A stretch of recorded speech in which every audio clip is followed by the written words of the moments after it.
بسم الله الرحمن الرحیم. السلام علیکم ورحمت الله وبرکاتو.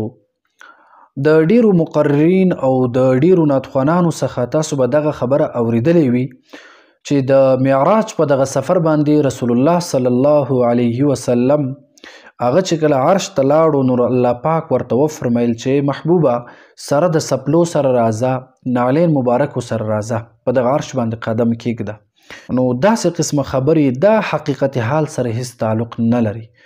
دا قسمه منګړت او موضوعي روایات دا د رسول الله صلی الله علیه وسلم طرف ته منسوب کول او په خپل تقاریر او په ناتخواني کې داسې قسمه واقعات بیانول دا د ثواب په ځای د ګناه باعث ګرځي. نو ټولو مسلمانانو ته درخواست دی چې دغه واقعه دا بالکل منګړت دی چې رسول الله په خپل څپلو سره عرش ته لاړ، الله پاک ورته رسول الله دغه څپلې لرې کول، الله پاک ورته وفرمیل چې محبوبه سره د خپل د دې نعلینو مبارکو سره راشه په عرش باندې قدم کېږده چې دا هم برکتي سي. داسې قسمه منګړت روایات خلک اکثر بیانوي، د دې هیڅ قسمه حقیقت نشته په دین اسلام کې. باید چې مسلمانان کتابو طرف ته رجوع وکړي. علامه عبدالحی لکنوي رحمه الله ډېر لوی محقق عالم تیر سوی ده.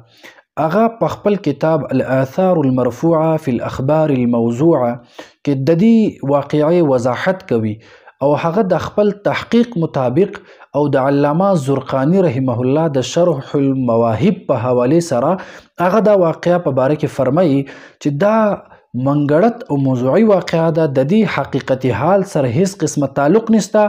د دې د مخکې دغه واقعه د خلکو ته مخکې بیانولو نه دی اجتناب لازم وي.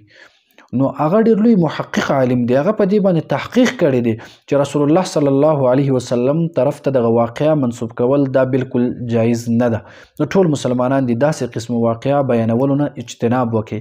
باید چې د معراج په دغه سفر باندې د رسول الله صلی الله علیه وسلم په وساطت سره امت محمدیه ته کوم یو بهترین یو تحفه د الله طرف نه ملو شوی وو چې هغې ته مونځ ویلی شي، چې دغه معراج په دغه موقع باندې امت محمدیه ته دغه مونځ دا نصیب کړی شوی ده.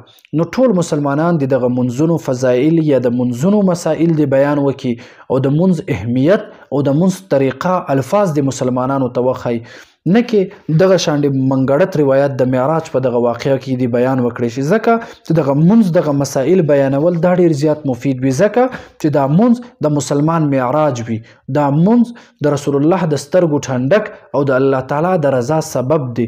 نو لهذا ټول ناتخوانان او مقررین حضرات دغه شانډې قسمه واقعاتو نه دی اجتناب وکړي، بلکې مقصودی کوم خبرې چې وي او هغه حقیقت حال سره تعلق لري هغه شانډې قسمه خبرې د یو انسان بیان کی.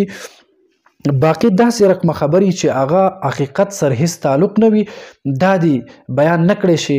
نو الله تعالی د ټولو مسلمانان دغه شانډې منګړت او بې سند او بې حقیقت دغه واقعاتو د بیانولو نه دی الله تعالی ټول مسلمانان وساتي.